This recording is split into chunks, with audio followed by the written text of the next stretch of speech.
핫한 기업들의 비밀 노트를 공개하는 시간. 안녕하세요. 다시 돌아온 시크릿 노트 시즌2 김나연입니다. 최고의 전문가가 선별한 핫한 기업들 소개해드리겠습니다. 자, 오늘도 시장부터 짚어보고 가겠습니다. 월요일부터 급락했던 우리 증시 오늘은 소폭 상승했습니다. 먼저 어제 연중 최저치를 기록했던 코스피 지수 오늘은 반발 매수세에 힘입어서 2250선을 회복했는데요. 여전히 터키 금융시장의 불안이 지속되면서 상승폭은 제한적이었고요. 기관이 나홀로 순매수를 보이면서 지수 방어에 나섰습니다. 이 업종별로 대부분 업종이 올랐는데요. 특히나 어제 4%대 하락했던 비금속 광물, 오늘은 9월에 남북 정상회담이 개최된다는 소식에 4% 넘게 올랐고요. 또 섬유 의복과 종이 목재업이 2분기 호실적을 보이면서 강세를 나타냈습니다. 또 시가총액 상위 7개 종목도 프로그램 매수세에 힘입어서 모두 상승 마감했습니다. 한편 코스닥 시장 오늘 외국인의 매수세에 힘입어서 전날의 하락분을 만회한 761선에서 거래를 마쳤는데요. 나흘 만에 반등에 성공했습니다. 오늘 특히 게임 소프트웨어 업종의 상승세가 두드러졌는데요. 서메이지가 새 게임 출시 예정 소식으로 16% 넘게 올랐고요. 이 펄어비스는 자사의 게임이죠. 이 검은 사막 M이 해외 확장 모멘텀으로 4%대 상승했습니다. 또 3대 기획사인 엔터테인먼트주도 어제 하락폭을 딛고 상승했고요. 한편 문재인 대통령이 전날 이 입국장 면세점 도입 방안을 검토하라고 지시하면서 오늘 JST나와 글로벌 텍스프리 등 면세점 관련주들도 상승하면서 오늘장 마무리됐습니다. 자, 오늘 시장 더욱더 자세한 이야기는 마에스트로 박민혁 전문가와 함께합니다. 전문가님 안녕하세요. 네, 안녕하세요. 네, 오늘 시장 또 어떻게 보셨을까요?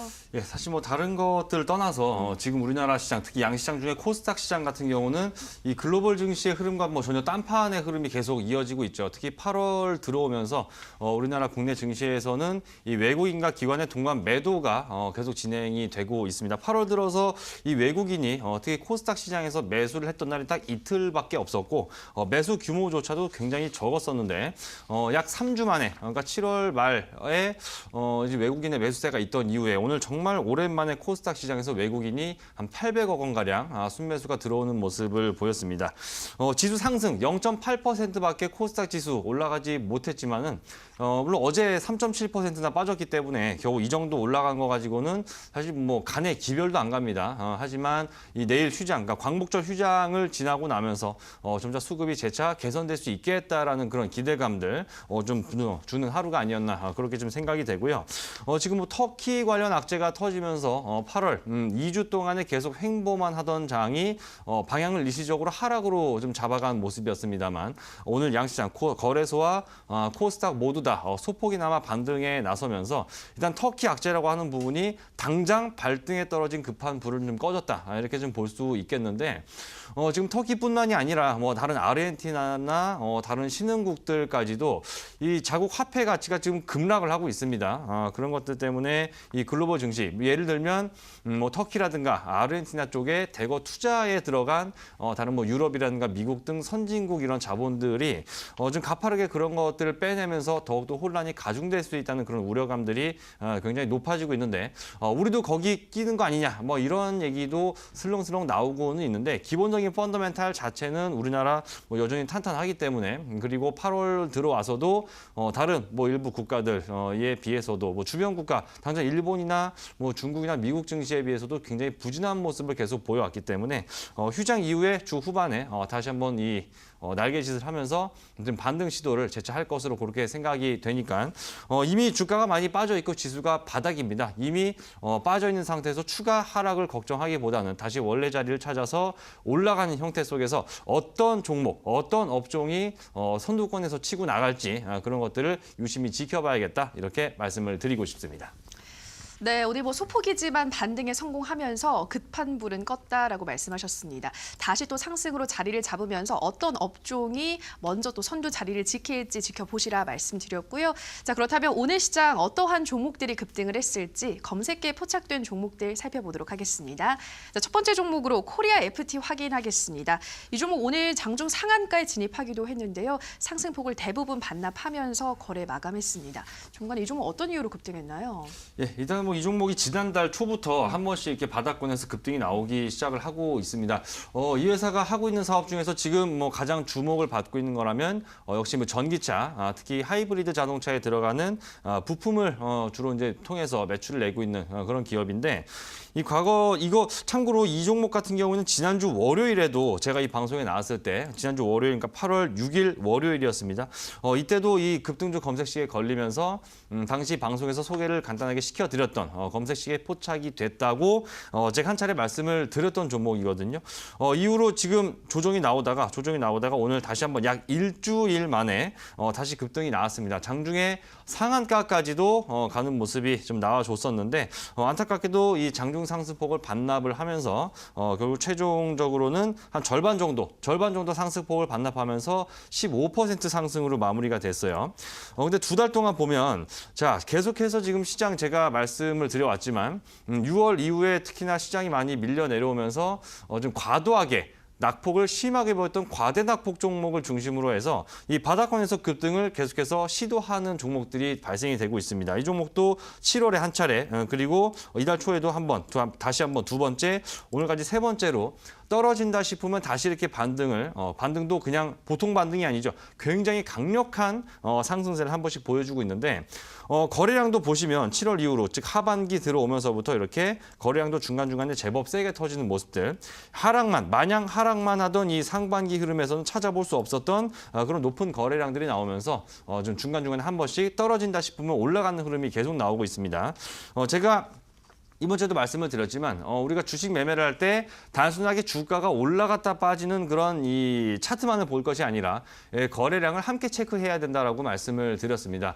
이 주식을 통해서 매수를 해서 어떤 큰 수익을 보고자 하는 그런 과정을 뭐 예를 들어서 불을 지피는 과정이라고 생각을 했을 때 이 거래량이 바로 땔감이 된다는 그런 얘기거든요. 땔감이 풍족하게 갖춰진 종목이 나중에 상승세가 또 오래 지속이 될 수 있고 단기 상승폭도 크게 나올 수가 있는데 급등주 검색식에서 다시 한번 이 코리아 FT를 올라가는 시점에서는 반드시 잡아내고 있는 그런 형태가 계속 나오고 있죠. 그래서 또 한 번 이런 급등 자리를 좀 포착이 됐었고요. 이렇게 지금 코리아 FT처럼 이 전기차 계속해서 이 모멘텀은 살아있지만 지금 시장의 어떤 분위기 때문에 뭐 어떤 좋은 얘기라든가 정책적인 부분들 아니면 뭐 점유율이 늘어나고 있다. 전기차 시장이 확대되고 있다. 이런 얘기들이 뭐 전혀 지금 시장에서 먹혀들질 않고 있지만 이렇게 주가가 많이 빠진 이런 종목들 같은 경우에는 바닥권에서 한번 매집을 해볼 만하다. 이런 말씀을 좀 계속 드리고 있기 때문에 꾸준히 지금 시장 계속해서 지수가 박살이 나 있는 만큼 아래권으로 하단에 크게 내려와 있는 종목들에 계속해서 관심이 필요하겠다. 오늘 코리아 FT를 통해서 약 일주일 만에 다시 한번 좀 검증이 됐다고 좀 평가를 하면 좋을 것 같습니다. 네, 이렇게 거래량을 앞으로도 체크하면서 매매하셔야 한다 말씀드렸고요. 시장이 조금 암울하긴 하지만 여전히 전기차 모멘텀은 살아있다는 점 유의하셔라 말씀드렸습니다.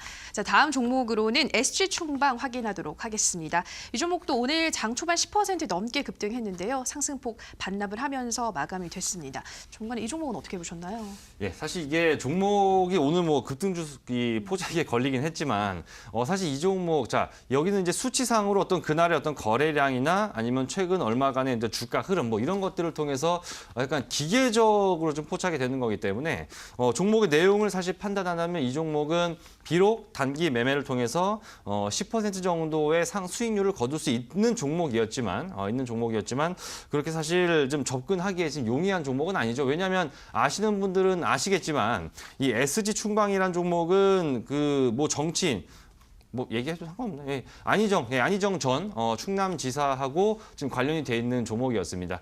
과거 이번에 이제 총선 앞두고 사실 연초에 이제 뭐 어쨌든 간에 그 여권에서는 유력 차기 대권 주자로 분류가 됐던 이 안희정 전 지사였기 때문에 이 차트 보시면 연초에 좀 흐름이 나왔었습니다. 그래서 이런 총선 앞두고 물론 이제 불출마 선언이라든가 이런 것들이 진작에 해왔던 상황이었기 때문에 뭐 다른 어떤 정치인 관련주에 비해서는 상승폭이 좀 덜했었지만 순간순간 급등 나오긴 했었지만 과거에 뭐 작년 초나 이럴 때에 비해서는 뭐 굉장히 주가 흐름 계속 안 좋았었죠.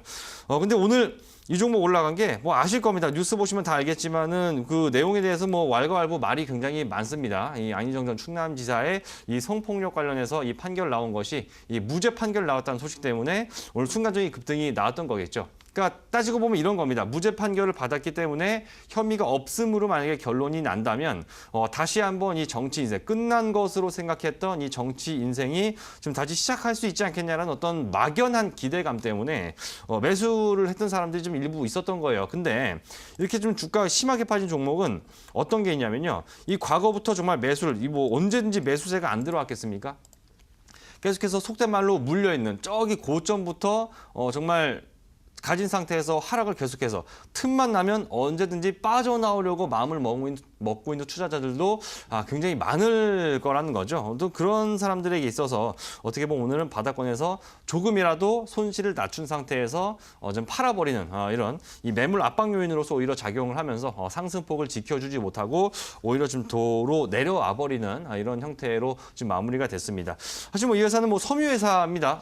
과거에 뭐 XG 충남방적이라는 이름으로 상장이 됐었고 충남 들어가니까 아무래도 어떤 이 정치권하고 엮여 있는 이런 이제 테마성 어떤 성격에서 엮여가는 것 때문에 회사 이름을 좀 바꾼 게 아닌가 뭐 이런 생각이 드는데 그 딱지를 떼기가 사실 쉽지가 않습니다. 뭐 이 회사가 예를 들면 뭐 실적이 계속해서 상승을 하면서 뭐 신규 사업에 진출한다거나 매출이나 이익의 규모가 계속 늘어난다고 하더라도 이 수많은 사람들의 머릿속에는 누구 테마주다 뭐 이런 딱지가 쉽게 따라 나가지를 않기 때문에 좀 어떤 회사의 본연의 값어치라든가 내재 가치를 떠나서 어떤 그런 단순 테마, 딱지 요거 때문에 좀 움직이는 측면들이 강하기 때문에 한동안 저는 좀 안 보셨으면 합니다. 사실 회사는 뭐 좋은 회사하고 실적은 어느 정도 내고 있다고 하더라도 그런 타이틀을 버리기가 쉽지가 않다라는 점 때문에 좀 아쉽지만 이 종목은 한동안은 약간 좀 관심권에서 일단 좀 약간 빼놓고 어떤 그런 부분들이 제껴질 때까지 어떤 정치 테마주라는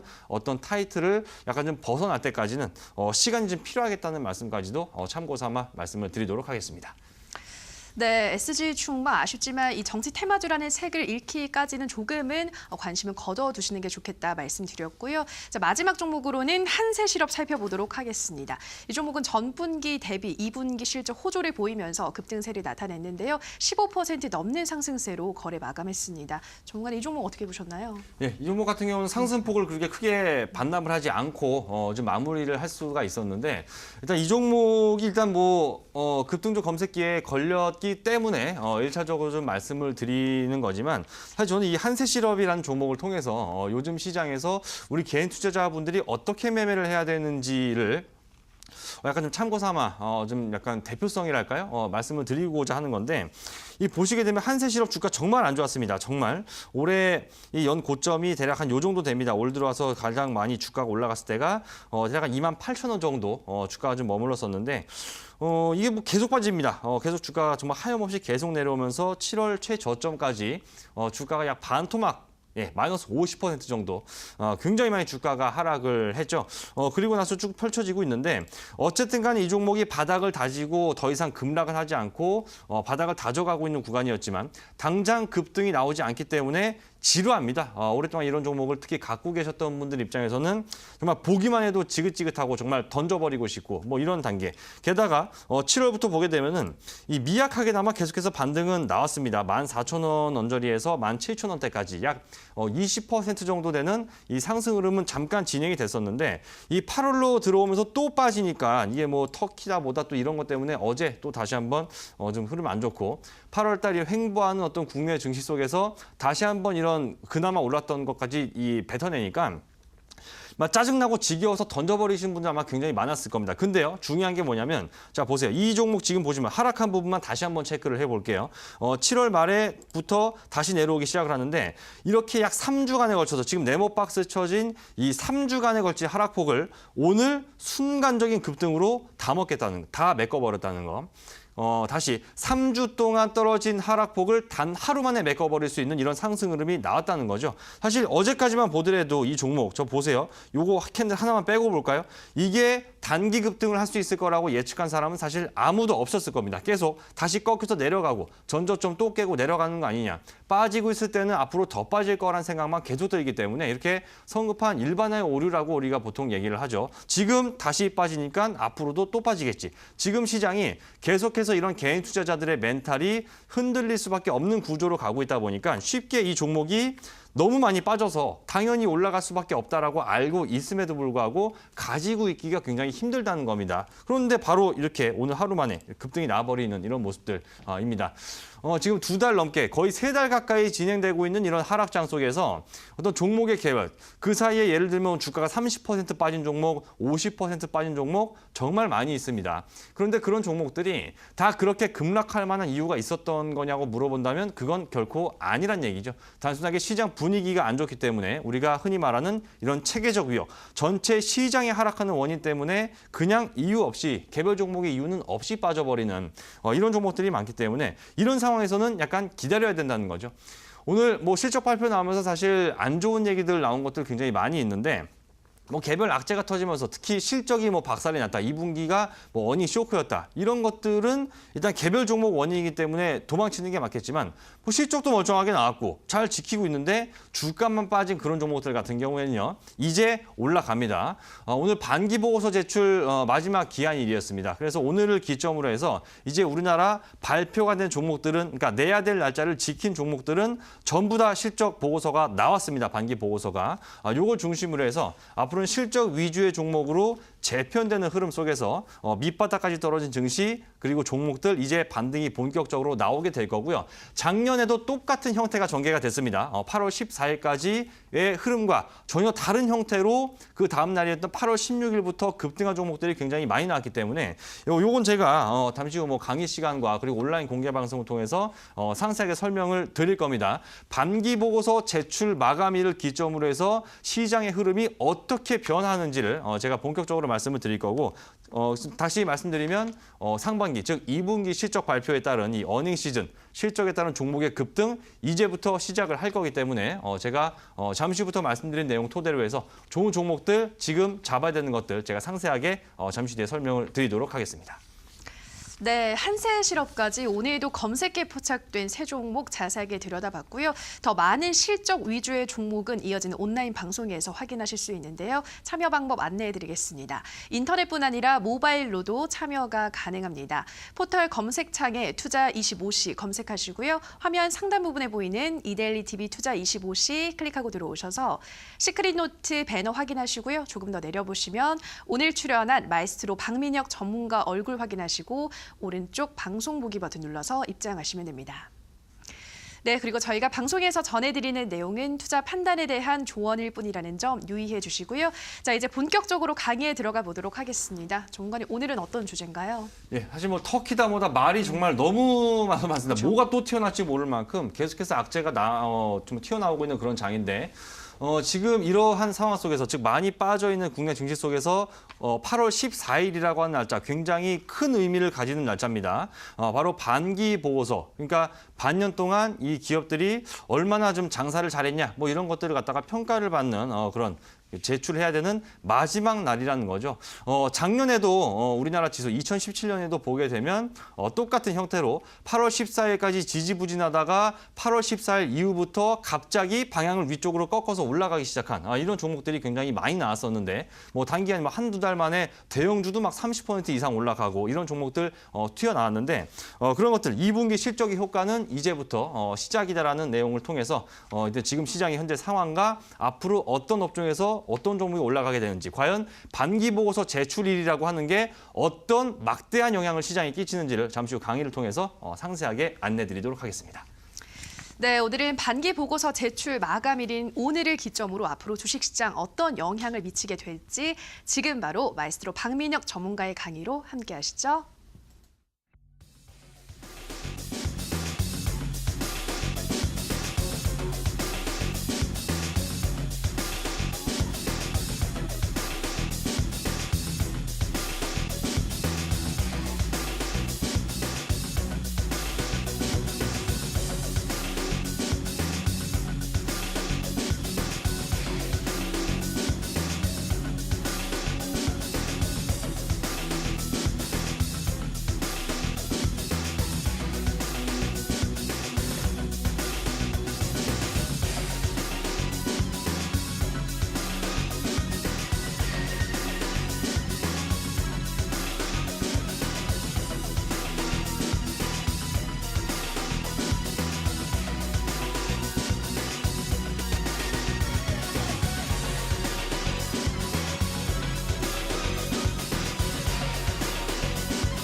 네, 8월도 이제 절반이 지났습니다. 8월 15일 광복절 휴장을 앞두고 우리나라 증시 휴장일 오늘 이번 주가 그러니까 이틀 거래일이 있었는데 월요일 날 크게 한번 두드러 맞고 화요일은 살짝 고개를 들고 하지만 그 반등이라고 하는 것은 이 월요일 빠진 폭을 메꾸기에는 턱없이 부족한 정도로 좀 마무리가 됐는데 근데 오늘이 사실 이제 8월 14일입니다. 8월 14일이 국내 증시에서는 굉장히 중요한 날짜로 작용을 합니다. 왜냐하면 절반 돌아간 거예요. 즉 오늘까지 해서 기업들이 반기 보고서, 즉 반년 동안 어떻게 이 회사가 경영이 됐는지를 평가를 받아야 되고 그런 반기 보고서를 가지고 이제 회계 기관들이 또 한번 보죠. 그래서 이 감사 보고서, 감사 의견을 냅니다. 그런 것이 이제 적정을 받거나 하지 못하면 약간 좀 위험해진 이런 것들도 오늘 장에서 좀 많이 얘기가 나오고 했었는데 그래서 지금요, 그러니까 정상적으로 어떤 절차를 따라야 했다면 지금 국내 기업,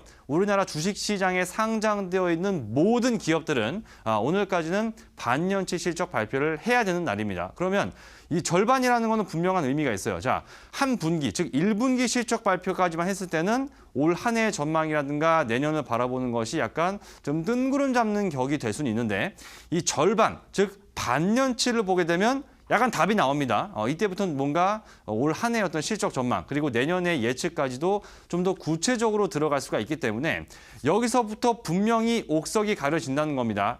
상반기에 비록 부진했다고 하더라도 이제부터 날아가게 되는 종목들 아니면 상반기 때 좀 괜찮다 싶었지만 앞으로 좋아지지 않고 주가 떨어져야 되는 그런 종목들 지금 시장은 솔직히 그런 것도 별로 없겠죠.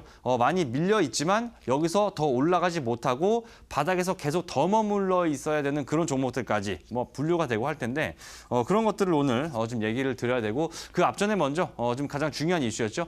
이번 주에 새로 나온 이 터키 관련 이슈까지도 먼저 좀 짚어보면서 전체적인 시장의 전망과 함께 어떤 업종 속에서 실적 발표라는 것이 이 반기 보고서 제출일이라고 하는 것이 과연 어떤 의미를 우리한테 주는가에 대해서 좀 상세하게 말씀드리고 종목까지도 같이 언급을 해드리도록 하겠습니다. 얘기를 좀 하기 전에 혹시 우리 그 시청자분들 야구 좋아하시는지 모르겠는데 저는 요즘에 사실 바빠가지고 야구 잘 못 보는데요. 저는 개인적으로 옛날에 메이저리그는 정말 많이 봤습니다. 근데 이 명언을 명예의 전당에 들어가 있기도 하지만 굉장히 유명한 야구 선수 중에서 이 요기베라라는 이 미국 옛날에 그 양키스, 뉴욕 양키스에서 뛰었던 이 요기베라 명예의 전당에 들어가 있는데 사실 실력도 실력이지만은 명언으로 굉장히 유명합니다. 야구와 관련해서 유명한 정말 좋은 말들, 명언을 정말 많이 남긴 사람인데 참고로 지금 3년 전에 타계했죠. 2015년에.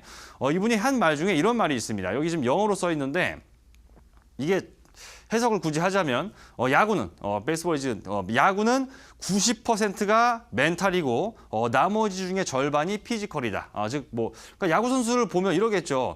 아무래도 공도 빨리 투수 같은 경우에는 공도 이게 빨리 던져야 되니까 당연히 어깨라든가 이쪽에 근육이 좋아야 될 거고. 그리고 또 타자 같은 경우는 공을 쳤을 때 세게 잘 쳐야 되니까 역시 팔 근육 같은 거 단련을 엄청나게 하고 이런 신체 단련이 어떻게 보면 야구의 어떤 선수의 성적을 내에 있어서 가장 중요한 변수라고 생각이 할 수 있지만 이 사람의 얘기는 달랐다는 거죠. 바로 90%는 멘탈, 바로 정신력이라는 겁니다. 정신력이 90%다. 나머지 신체적인 조건이라든가 실력이라는 것은 남아있는 10% 중에서 절반 정도밖에 되지 않는다라는 이야기인데 제가 지금 사실 이거는 왜 얘기를 하고 있냐면 지금 6월부터 시장이 너무 안 좋아요. 2달 반, 거의 3달 가까이를 이렇다 할 반등조차 제대로 나오지 못하고 계속 박살만 나고 있기 때문에 우리 지금 이 TV를 시청하고 있는 우리 개인 투자자분들 다 지금 굉장히 힘든 시기라고 생각이 드는데 이런 생각 많이 하시죠. 주식을 해서 돈을 만약에 잘 벌고 수익을 잘 내기 위해서는 기법이라든가, 그러니까 어떤 기법이라든가 좋은 종목을 잘 잡아서 요런 종목 요런 자리에서 잡으면 하루 만에 상한가 갈 수 있다.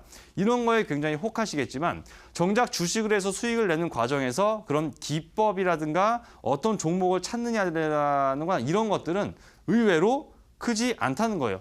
아까 전에 여기서 나왔던 말로 치면은 5%밖에 안 되는 그건 아니겠지만 어떤 주식에서도 저 요기베라의 명언처럼 야구와 마찬가지로 이 정신력, 멘탈이라고 하는 것이 결국은 90% 정도를 차지하고 있다는 겁니다.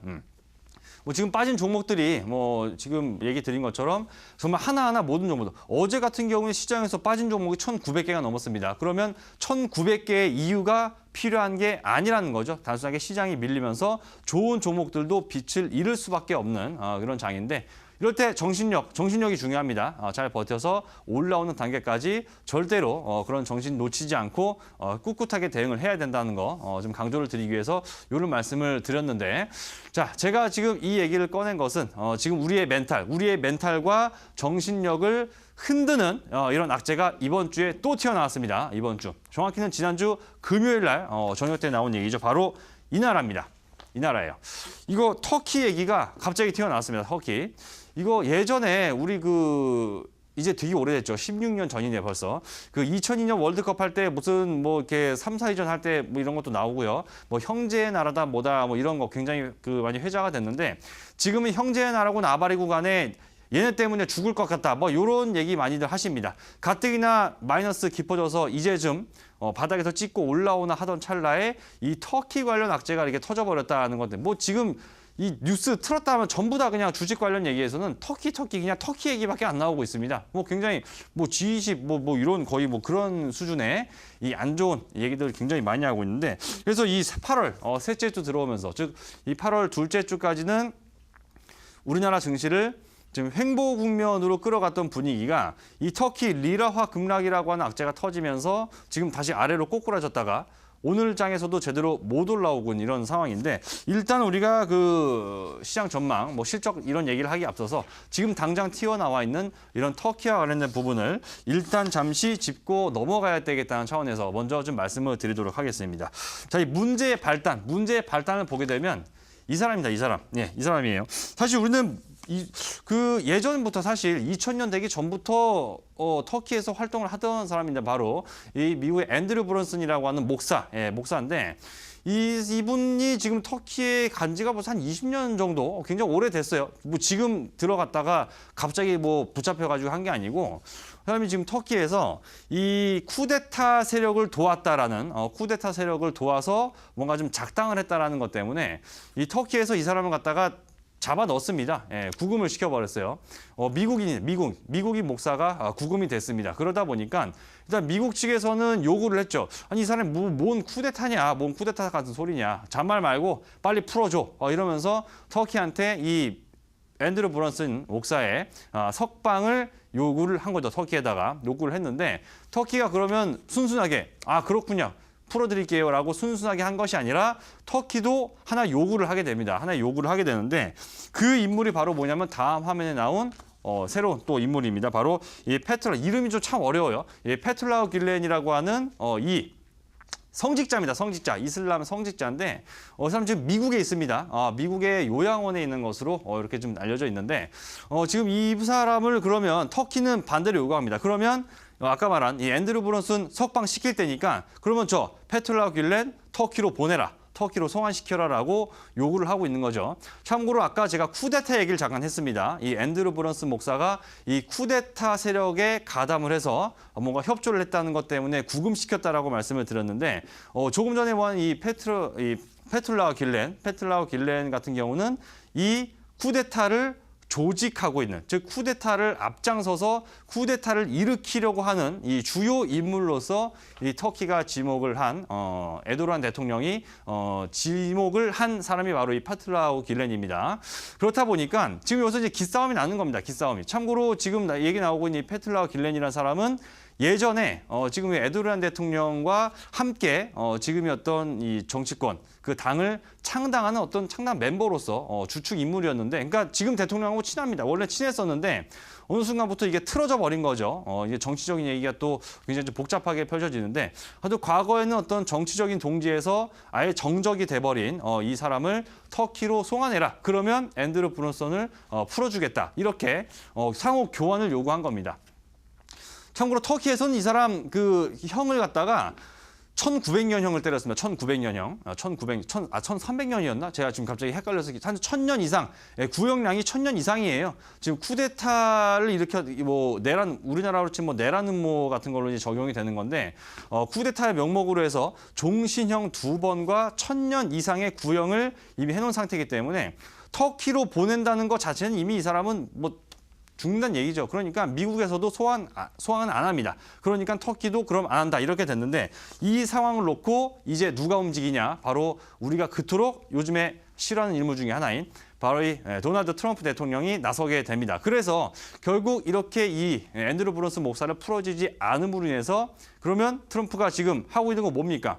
뭐 중국이나 뭐 이란 제재 조치, 중국하고 무역 전쟁 이런 것들, 관세 이런 거 지금 무역 통상 전쟁을 계속해서 벌이고 있는데 결국 무역 마찰로 가는 겁니다. 그래서 터키산 철강 제품이라든가 이쪽들에다가 관세를 2배로 올려버리겠다 이런 얘기를 해버리니까 가뜩이나 터키는 지금 외환 시장이 불안했던 상황에서 터키 경제가 지금 아예 속된 말로 만신창이가 돼가고 있는 겁니다. 이 사람 안 풀어준다고 하니까 트럼프도 나서서 지금 터키 가만두지 않겠다. 결국 지금 미국의 분위기는 이거죠. 트럼프 대통령에게 굴복하지 않으면, 즉 미국에게 굴복하지 않으면 어떠한 보복이 가해지는지를 직접 눈으로 보여주겠다. 이런 분위기로 가고 있는 겁니다. 그래서 이 문제의 핵심이에요. 이 지금 이 포로가 아니지, 포로 송환과 맞교환 이것이 제대로 뜻한 대로 이루어지지 않다 보니까 미국이 터키를 찌른 겁니다. 이렇게 해서 전쟁이 시작이 되는 거고 터키도 바로 여기서 굴복을 하지 않고 안 풀어준다. 계속 이 상태로 가고 있다 보니까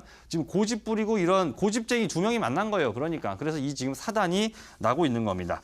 자, 이것 때문에 지금 글로벌 증시가 왜 지금 빠지고 있냐? 결국 자 보세요.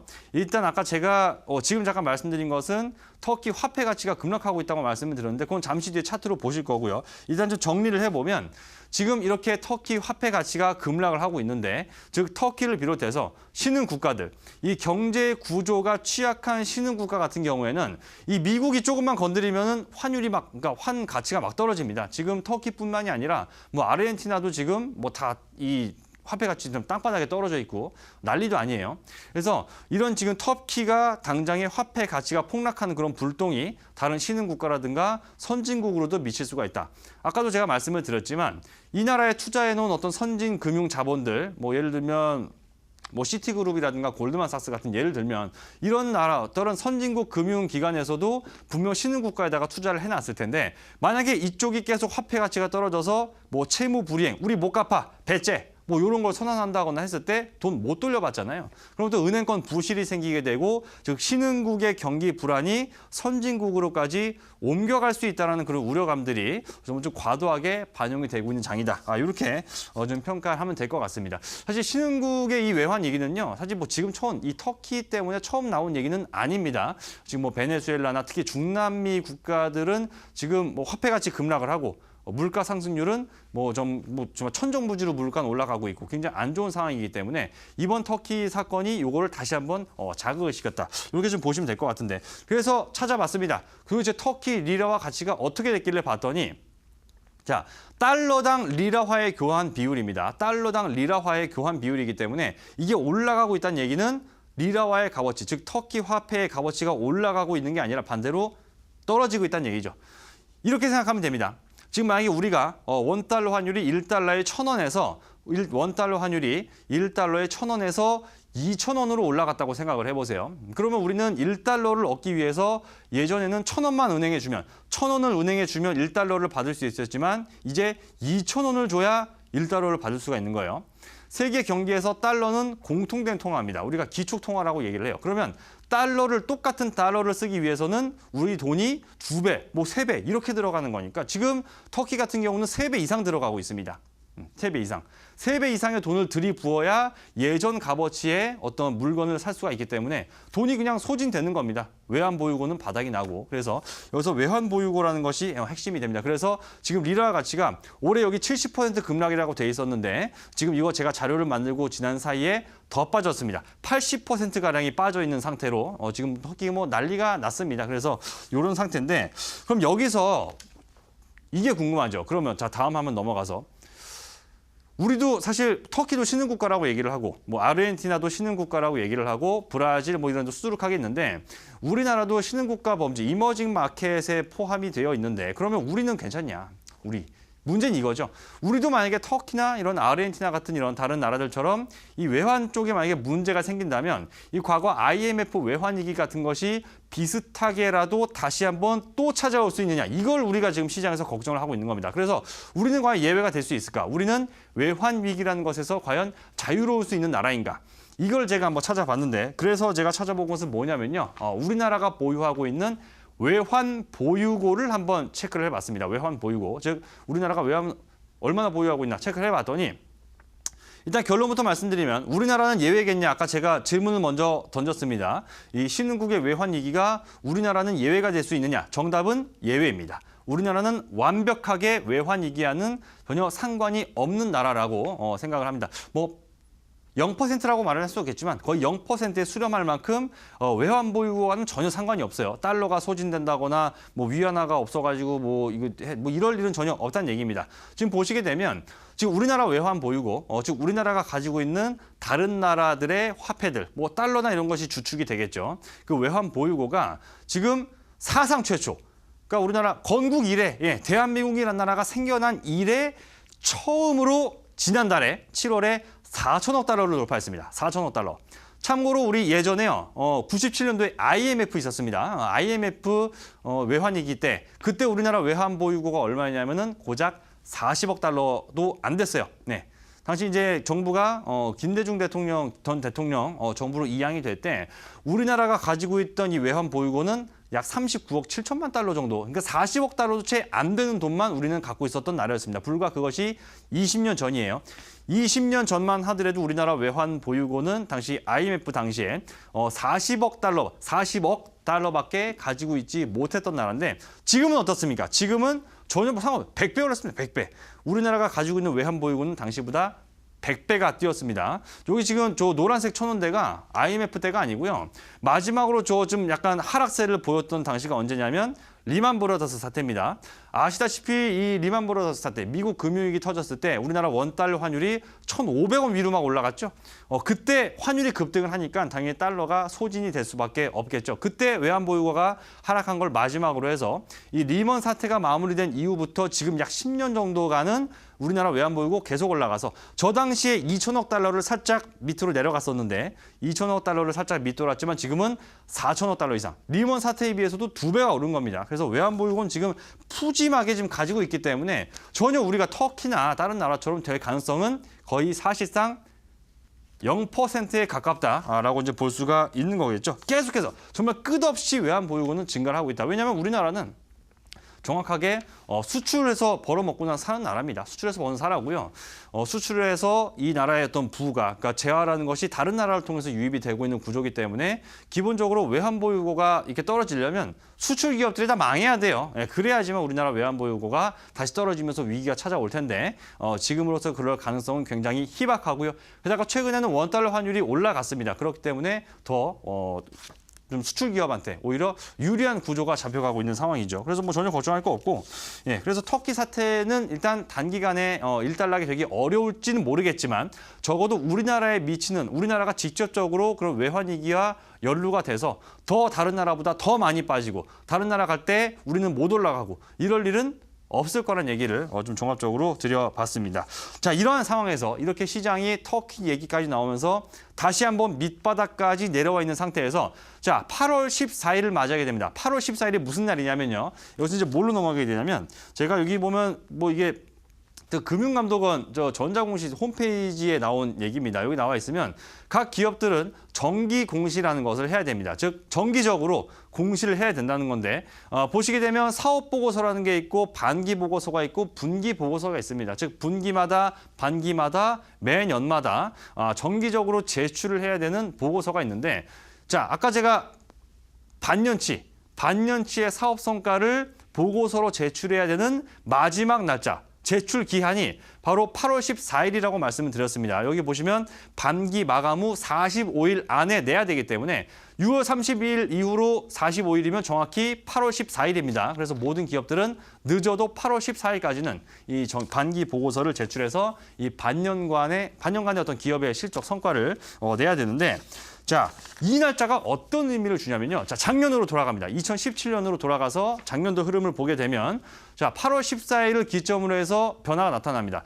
이런 시가총액 상위 종목들, 특히 대형주 같은 것들, 이 외국인이나 기관이 정말 적극적으로 매집에 나서는 매수에 가담해서 시세를 만들어내는 소형주 같은 경우는 개인들이 시세를 만들어내지만 대형주는 외국인과 기관이 끄는 종목만이 올라갈 수가 있습니다. 그쪽이 수급의 주체가 되는데 이 지금 보세요. 저 노란색 박스친 여기 화살표가 돼 있고 노란색 박스가 쳐져 있습니다. 저기 조그맣게 빨간색 화살표가 나와 있는 것이 바로 지난해 2017년 8월 14일입니다. 어땠습니까? 삼성전자 작년에 반기보고서 제출하고 나서 반기보고서 제출일 이후 즉 물론 삼성전자는 이때부터 먼저 냈죠. 먼저 냈는데 기준일은 8월 14일이 됐다는 겁니다. 반기보고서 제출 마감일인 8월 14일 이후에 가만히 지금 하락하고 있던 삼성전자가 상승 추세로 돌려세우기 시작을 합니다.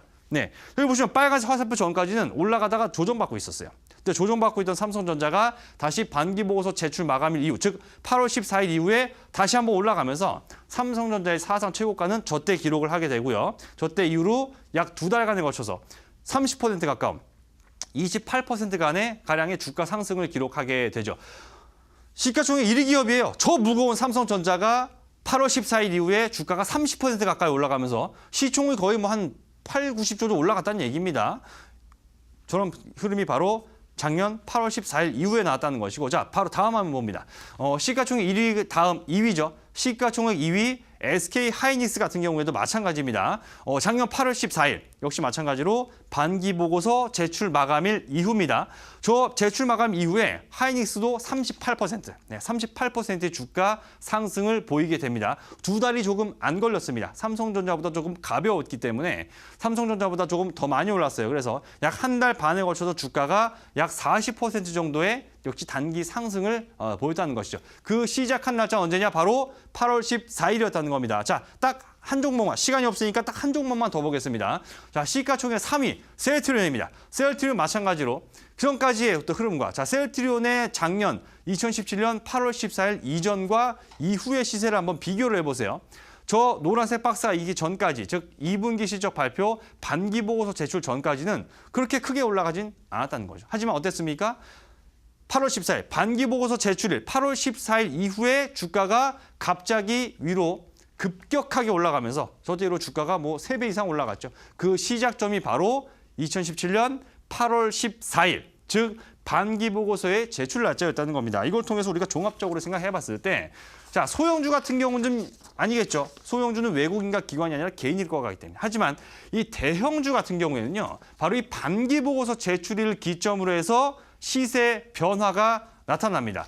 지지부진하고 하락하고 조정받은 종목들이 상승으로 돌리는 시점이 바로 8월 14일을 기준으로 해서 시작이 된다는 겁니다. 자, 여러분들, 주식시장에서 역사는 반복됩니다. 작년에도 그랬고 올해도 다시 한번 이것은 마찬가지가 될 겁니다. 특히 올해 시장은요, 각종 악재들로 인해서 멀쩡히 돈 잘 벌고 있지만 주가는 더 아래로 내려가 있기 때문에 반등이 나왔을 때는 더 급격하게 빠르게 올라갈 수 있는 대형주들이 즐비하게 나올 거라는 거죠. 그래서 이제부터, 즉 반기보고서 제출 마감 이후에 이제 대형주들의 급등 종목들은 이제부터 바로 상승 랠리를 시작한다는 얘기가 됩니다. 그래서 제가 시간이 없으니까 빨리 진행해야겠습니다. 그래서 오늘 제가 거두절미하고 결론만 말씀드립니다. 그래서 한 종목, 제가 히든 종목으로 우리 시청자 여러분들한테 대형주 중에서, 즉 외국인과 기관의 이 매수세 앞으로 계속되면서 급등할 수 있는 딱 한 종목을 제가 히든 종목으로서 잠시 후에 공개를 해드리겠습니다. 이 회사, 자, 올해 창사 이후에, 이 회사가 차려진 이후에 창사 이래 최대 실적을 거둘 것으로 예상이 되고 있는 기업이고요. 반기보고서 발표까지 했을 때 달성 충분히 가능하다는 것을 반기보고서를 통해서 증명을 했습니다. 연평균 지금부터 앞으로 3년 동안 1년에 약 30%씩 성장합니다. 이익률이 30%가 넘게 성장하고 있어요. 대형주에서는 보기 드문 고성장입니다. 게다가 오늘 날짜입니다. 오늘 날짜에서 하반기 들어서 기관이 최대 규모의 매수세가 들어온 날이 바로 오늘입니다. 딱 오늘 8월 14일에 기관이 막대한 물량을 매수했습니다. 바로 이 종목을 제가 잠시 후에 여러분들 공개해 드릴 테니까 광복절 지나고 나서 8월 16일에 빠르게 매수를 하신다면 3분기 수익은 이 한 종목으로 충분히 낼 수 있겠다라고 말씀드리고요. 강의 여기서 마치고 잠시 뒤에 돌아와서 내용 이어가면서 이 종목에 대한 내용 제가 잠시 후에 돌아와서 재차 설명을 드리도록 하겠습니다.